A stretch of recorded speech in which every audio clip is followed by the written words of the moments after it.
Hi, I'm Laura, And I'm Jason. and we took early retirement and are living full-time in our camper. Yep, and in our last video, which I think was on May 1st, like a month ago, we projected 2 months, or 2 weeks until we would be ready to leave, and it took us about 3 weeks, but we are finally on the road now. We had several projects to finish before we could leave. That's what slowed us down. Yep. We had to convert the bunk beds into storage, which was it ended up being really great. We have 15 different drawers, 15 bins, and we use it as our pantry and closet. So that really needed to be done before we left.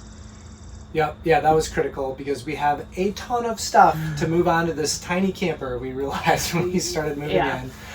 The other thing that we had to do, the camper has it has a sort of a queen size bed. It's as wide as a queen, but it's 6 inches shorter, and that does not work for me because I'm 6'2". So yeah, we had to lengthen the bed, which was a critical project. We actually made it 4 inches longer than a standard queen, which is awesome for me. I'm going to do that with the next bed I have in a house. So, and then in addition to the bed, we did a few other random things. We mounted a canoe on the roof of the truck and replaced the bathroom faucet and a handful of other small things. And of course, we had to pack up the house. The camper was at Jason's house. We had to pack up everything that he owned and jointly put our stuff on the camper together to get ready for this new lifestyle.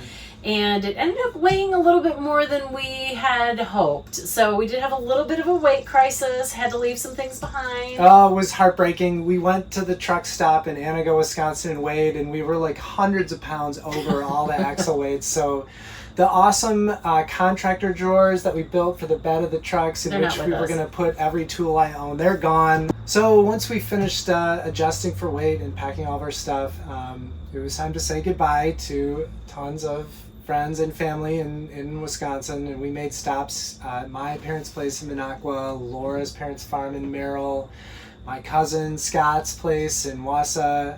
We stopped at Point and saw tons of Laura's friends.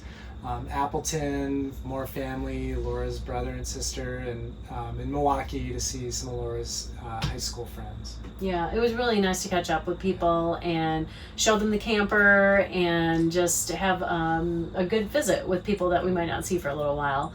And then we were on our way, and we were planning on staying at the Wisconsin State Fairgrounds in Milwaukee, which is the only urban campground in Milwaukee, but that didn't work out. So we did what everyone told us we could do, and we stayed in a Walmart parking lot. That's right, first rite of passage. We did it on the very first night out of the state. Oh, it was life-changing.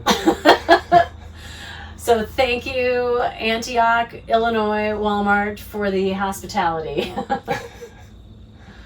And after the Walmart in Illinois, we made our way south. Over the next couple days, we stayed in a random collection of, rest stops, city parks, moose lodges, which were awesome. So we're in Kentucky now, actually, making this video. So we'll talk about all that more in the next video.